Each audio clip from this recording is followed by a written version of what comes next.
Em 1959, quando Fidel Castro anunciou ao mundo que sua revolução era comunista, passou a ser apoiado por Moscou. Com isso, a União Soviética iniciou uma campanha para dominar com a ideologia marxista a América Latina, onde os partidos comunistas formariam grupos de guerrilha armada com dinheiro soviético, repassado por Cuba. No Brasil, foram criadas 29 organizações guerrilheiras, onde Fidel Castro vislumbrou expandir sua revolução comunista. Em 1961, o presidente do Brasil, Jânio Quadros, condecorou o guerrilheiro cubano Che Guevara com a Ordem do Cruzeiro do Sul, sem imaginar que 4 meses antes o Partido Comunista Brasileiro acertara com Fidel Castro o envio de jovens brasileiros para o treinamento de guerrilha em Cuba, com a finalidade de preparar quadros revolucionários que desencadeariam a luta armada no Brasil. As ações armadas já existiam antes de 1964 no governo de João Goulart, através das Ligas Camponesas de Francisco Julião e do Grupo dos 11 de Leonel Brizola. Com a chegada ao poder, em 1964, do presidente Castelo Branco, centenas de comunistas e políticos de esquerda refugiaram-se no Uruguai, onde formariam a Frente Popular de Libertação, que a partir de 1965 empreenderia atos de sabotagem urbana e focos de guerrilha rural no Brasil, principalmente na Serra do Caparaó, cujos guerrilheiros, apoiados por Leonel Brizola, foram combatidos e vencidos por tropas da Polícia Militar de Minas Gerais. Em 1966, a esquerda brasileira, decidida a tomar o poder à força e em curto prazo, passou a adotar táticas terroristas como as que foram usadas pelo grupo guerrilheiro Ação Popular, que ao explodir uma bomba no saguão do Aeroporto Internacional de Guararapes, em Recife, matou o jornalista Edson Regis de Carvalho e o almirante Nelson Gomes Fernandes. A influência da Revolução Cubana passou a servir de modelo para muitos revolucionários como Carlos Marighella, do PCB, que em 1967 viajou a Cuba e participou de um evento sobre a propagação da luta armada no território brasileiro. De volta ao Brasil, em setembro de 1967, Marighella criou a Ação Libertadora Nacional, ALN, e começou a recrutar jovens brasileiros entre os estudantes que, depois de preparados ideologicamente, foram enviados a Cuba. Em 1968, com a chegada ao Brasil do primeiro contingente da ALN de guerrilheiros formados em Cuba, entrou em cena Carlos Lamarca, capitão do Exército e militante da Vanguarda Popular Revolucionária, VPR, que se uniu a Marighella e em janeiro de 1969 explodiu 50 quilos de dinamite no QG do 2º Exército, matando na explosão o soldado do Exército Mário Cosel Filho e ferindo 6 militares. E ainda, na cidade de São Paulo, os guerrilheiros avançaram com um veículo roubado e abordaram o capitão Chandler, do Exército dos Estados Unidos, que se encontrava no interior de um automóvel quando saía de sua residência. Chandler foi morto por uma rajada de metralhadora em frente da esposa e do filho de 9 anos. O Comando de Libertação Nacional, Colina, criado em Belo Horizonte no ano de 1968, executou na capital mineira vários assaltos a agências bancárias e atentados à bomba. Os guerrilheiros se reuniam durante as sessões de cinema no Cine Caiaca, localizado na área central de Belo Horizonte, para planejarem as ações de terror e guerrilha.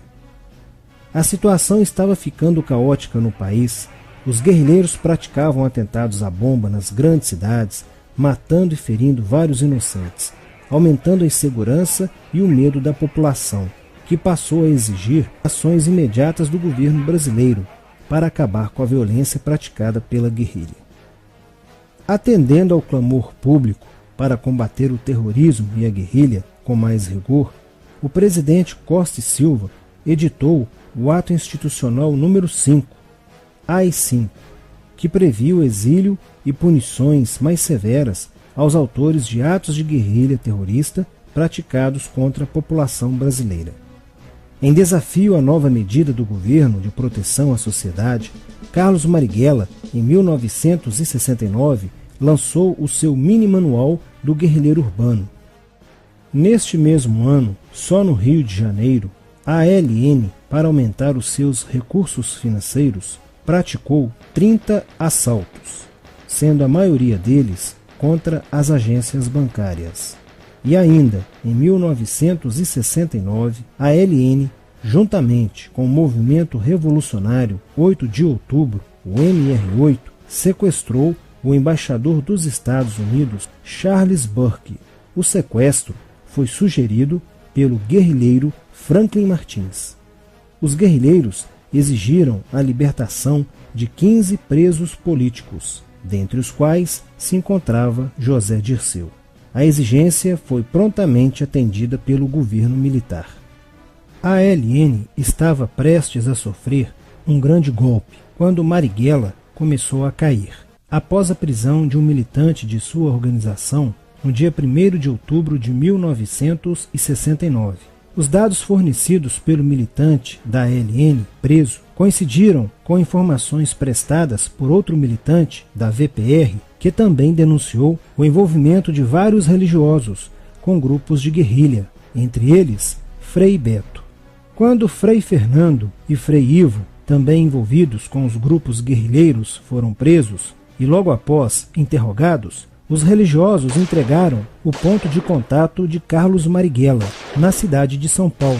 No dia 4 de novembro de 1969, o ponto foi cercado pela polícia, onde Marighella, percebendo o cerco, reagiu e foi morto. Depois da morte de Marighella, centenas de guerrilheiros foram presos e mais de 300 armas apreendidas.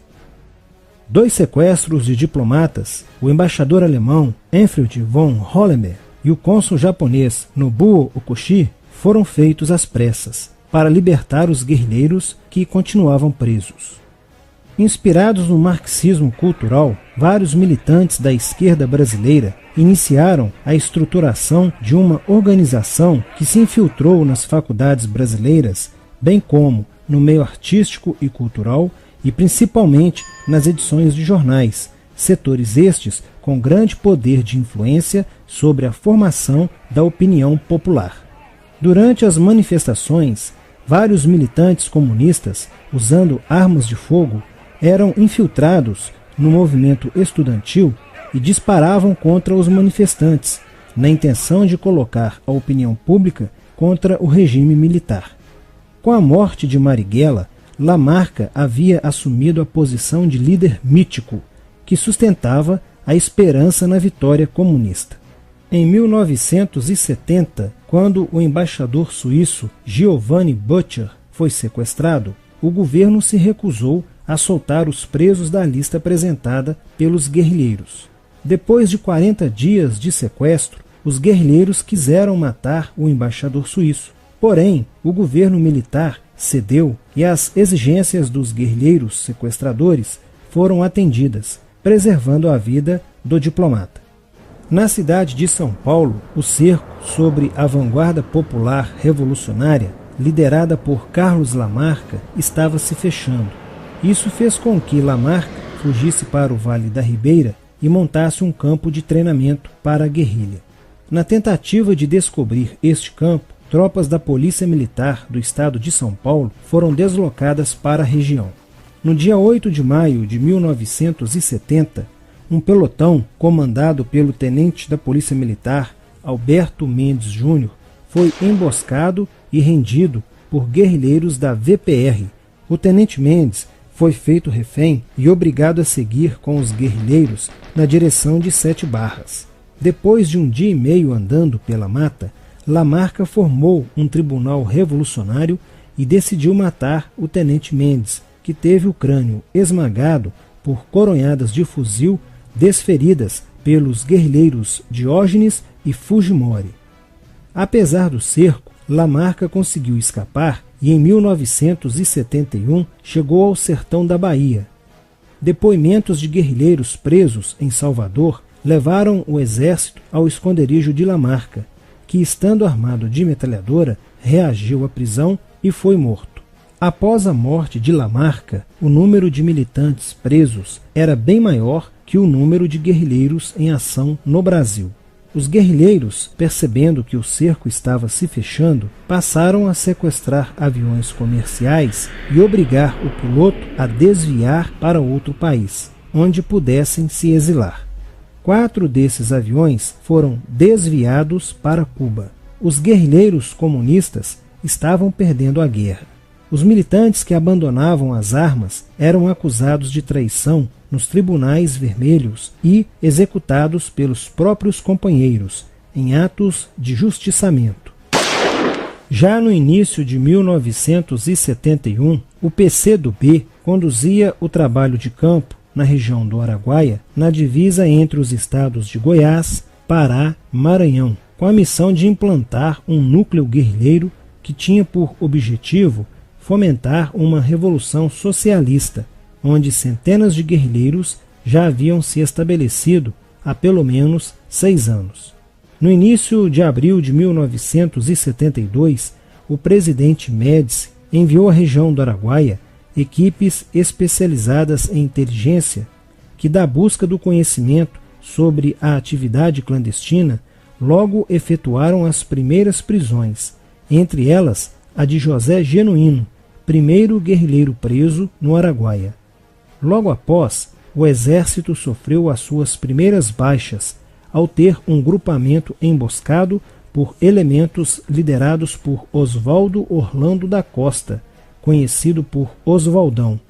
Isso fez com que o exército passasse a empregar tropas convencionais que cercaram toda a região do Araguaia. Com a derrota cada vez mais próxima e com o total abandono logístico do PCdoB, ao qual os guerrilheiros foram relegados, sem armas, comida e remédios, vários militantes da guerrilha, encurralados, quiseram se entregar, mas foram mortos pelos próprios companheiros em atos de justiçamento. Após a morte de Oswaldão e o desmantelamento do comando militar da guerrilha, o cerco do exército se fechou sobre os rebeldes e vários guerrilheiros foram presos. Assim terminava o sonho da esquerda brasileira de transformar o Brasil em uma ditadura comunista. Mas a esquerda brasileira não desistiria de conquistar o poder e retornaria mais tarde com uma tática mais eficiente que a luta armada: o marxismo cultural.